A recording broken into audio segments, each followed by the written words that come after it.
E aí, sabe aquele versículo que diz que o perfeito amor lança fora o medo? Então, a gente ouve isso bastante, mas o que isso quer dizer na prática, no dia a dia? Hoje a gente vai mergulhar nessa ideia e tentar entender como sair de uma vida baseada no medo para uma vida de amor e coragem. E para isso a gente precisa voltar lá no comecinho de tudo. Medo é uma coisa que todo mundo conhece, né? Mas para muita gente, um dos maiores medos é o medo de Deus. Aquele medo do castigo, sabe? De um Deus que está sempre de olho, pronto para apontar os nossos erros. É um tipo de medo que paralisa, que prende a gente.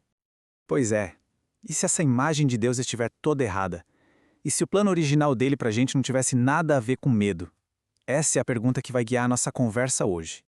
Para a gente achar a resposta, precisamos voltar lá no começo, tipo no início de tudo mesmo, para entender de onde veio essa história de ter medo de Deus. Imagina só a cena. Lá no Jardim do Éden, o relacionamento era perfeito. Adão e Eva andavam com Deus sem medo nenhum. Mas aí tudo mudou quando eles resolveram desobedecer. E qual foi a primeira coisa que eles fizeram logo depois? Se esconderam.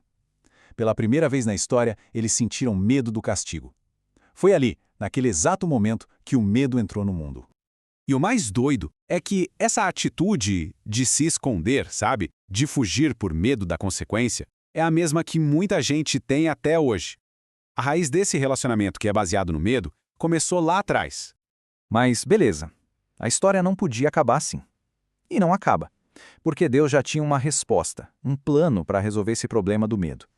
O problema é que muita gente ainda tem essa imagem distorcida de Deus na cabeça. Aquele Deus que é tipo um carrasco, um juiz bravo só esperando a gente pisar na bola para dar a punição.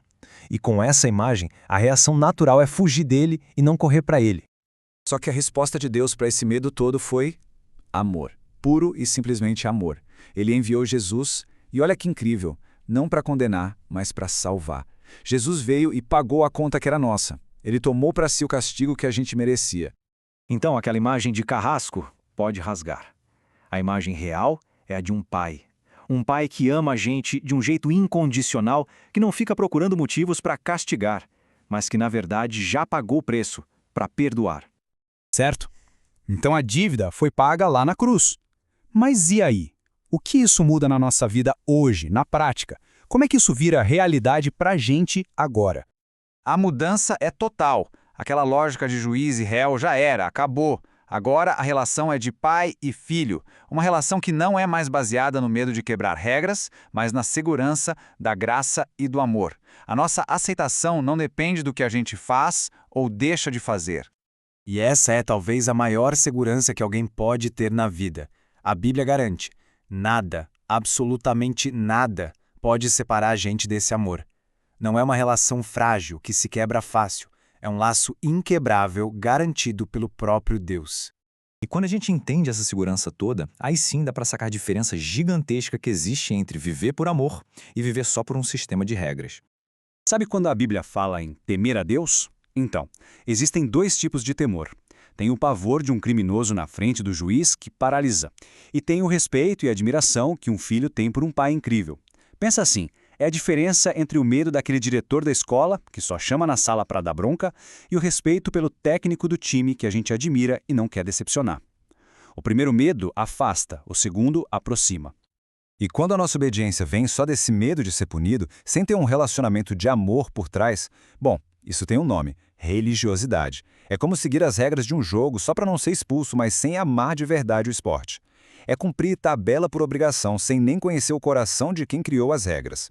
Ok? Então, se não é mais o medo que move a gente, o que é que nos move? E é aqui que a coisa toda fica bem prática.